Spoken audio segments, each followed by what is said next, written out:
in or out, depending on the lifter's preference and where their grip is. And in some people, their whole problem is like they can't keep a good setup on the walkout, right? And like find their footing. So this is just. Yep, the monolift allows you to stand and go. That way you don't have to walk out. You can choose to, obviously, still if you're more comfortable with that. Yes, if you like to walk out, completely fine.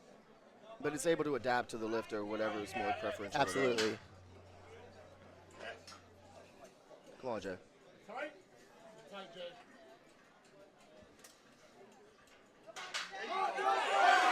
Yeah, there we go. Jay, moving well. Easy opener for Jay. Jay's competed with us a few times, part of the Team Flex. Yeah, they got a them 6 killer, very deep squad, and then Shoutout. Yep. Like everything else is an excuse. Yep. When I started competing, I was in the middle of a PhD program.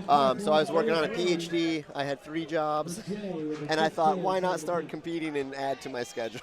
No, because I tell everyone, so many people have done more with less. Yeah. So why do you think that you? Yep. So the drive, You just gotta want it enough. Yeah, it matters about the drive that you have and just what you want to do in the sport. So if you are looking to progress, or if you're just looking to have fun, it depends on your goals. If you're a younger person, right, and you have the hots for your significant other, you would drive 2 hours to go have a soiree, right? But you won't do your cardio for 2 hours? What? No. It just obviously Good shows fight you by don't want Jay. it. Good fight by Jay. Nice second attempt. That shows that you just don't want it. It's of Odin's Fury here at Flex Gym in Virginia Beach. So some of the things that the judges are looking for, they are watching your hands, making sure they are not sliding on the bar. Once you grip the bar, that's where your hands have to stay throughout the lift. There is also some rings that are 81 centimeters apart. Your hands, the inside of your hand has to be touching the ring. It doesn't necessarily have to be covering it. Some federations require you to cover that ring with your hand. They are also watching your feet, making sure the feet don't slide or take a step during the bench press. Let the booty don't come off the pad. Yep, the butt can't come off the bench. Some of it can. The entire glute does not have to stay touching.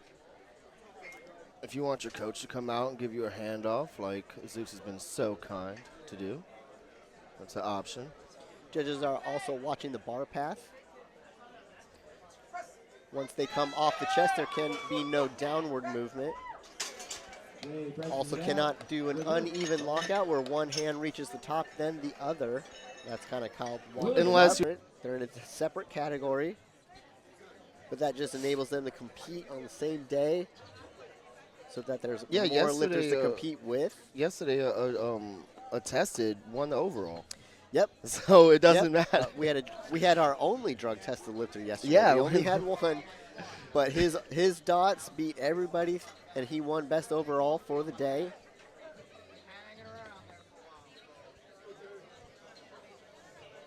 So don't just assume if you're taking the kitchen cabinet that you're gonna go and beat up on some natural. Absolutely. That's not the case, man. Come on. Jay grinding out his second attempt.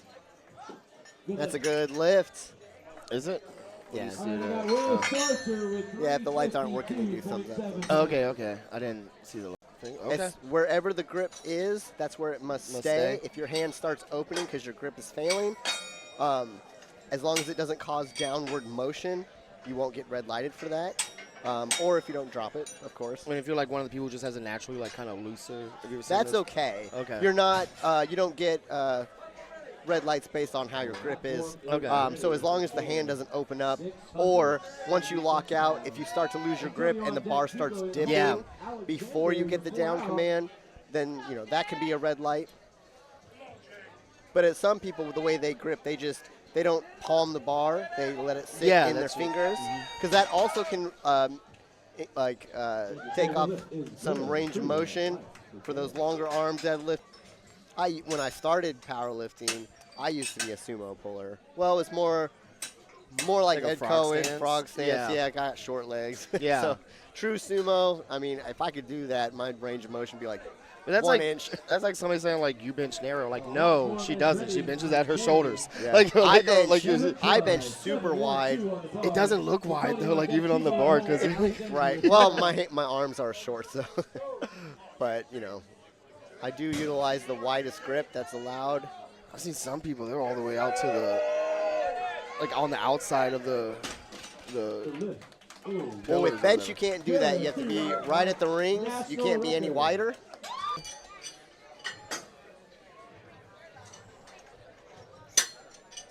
$740.7 pounds being loaded on the bar for Jay.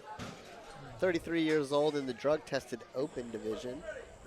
Platform is ready for Jay.